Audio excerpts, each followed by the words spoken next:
Can y'all hear me? Yes, sir. Okay, perfect. Opening statement is, man, I'm so proud of my team. To come off an emotional game against Tennessee in overtime, not leaving with y'all in the media room till 9:30, 9:45, barely able to go the following day. And then, is that me? Sorry, there's a phone. And it might be my phone over there. And then obviously to, get on a flight and come over here was huge. And then to be able to, there's no doubt about it. We didn't play good on the road that 1 week. So how are we going to come out? And boy, I couldn't be more proud of my team and their focus. Robbie, go ahead.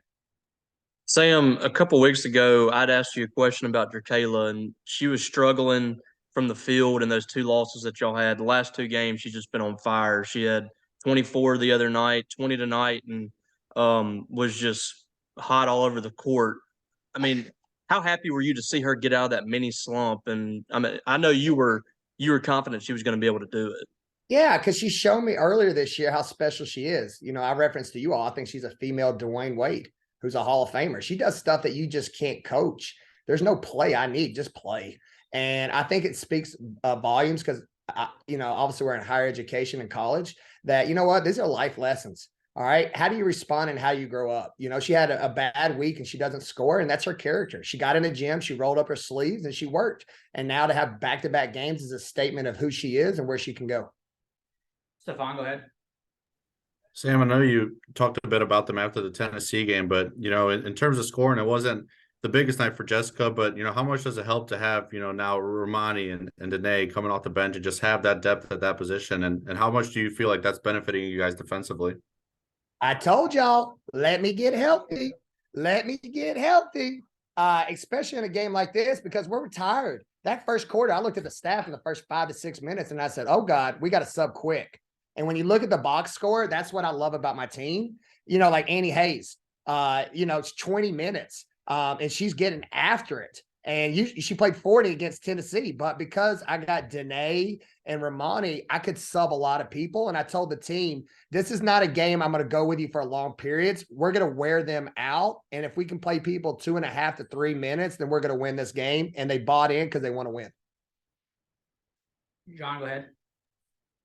Sam, I think Florida shot was 6 of 30 from the field in the first half. They shot like 20%. I mean, how much of an emphasis was that defensive attack in the game plan, and how dominant was that performance tonight in your eyes?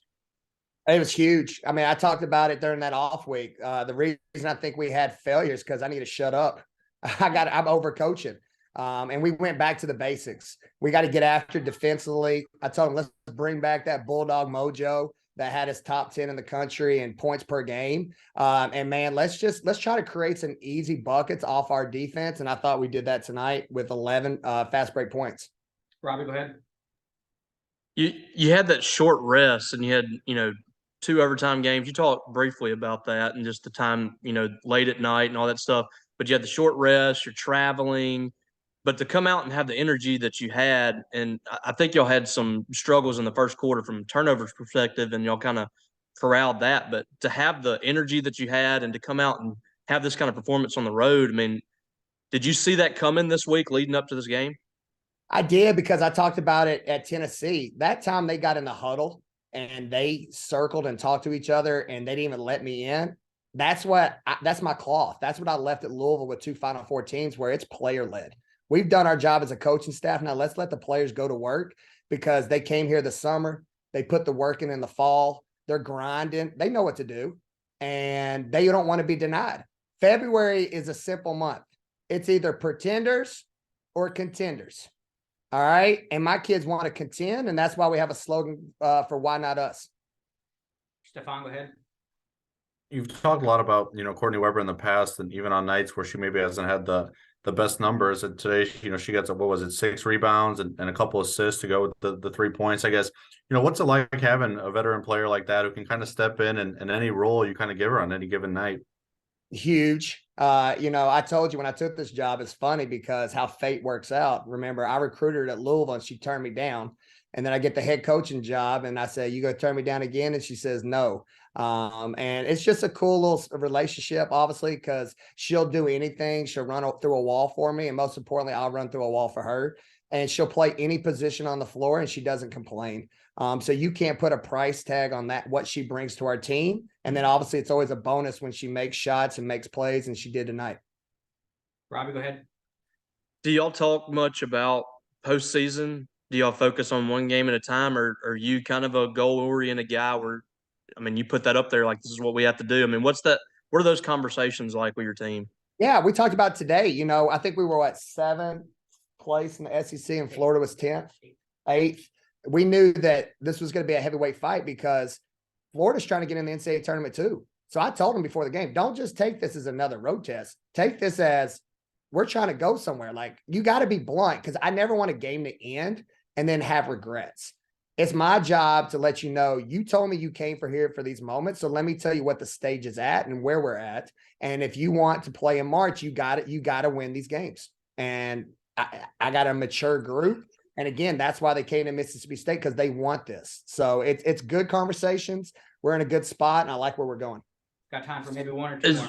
Is that, I was going to follow up on that. Is that one of those things where, you know, you have all these veterans that have played a lot of basketball and kind of understand it? Do you attack it differently with them, or is that how you want to talk to your players every year? Yeah, I don't know. It's hard. You set me up with a hard question there, Robbie. I'm a first-year coach. You're asking me if I'm going to do it every year. Let me get through this first year first.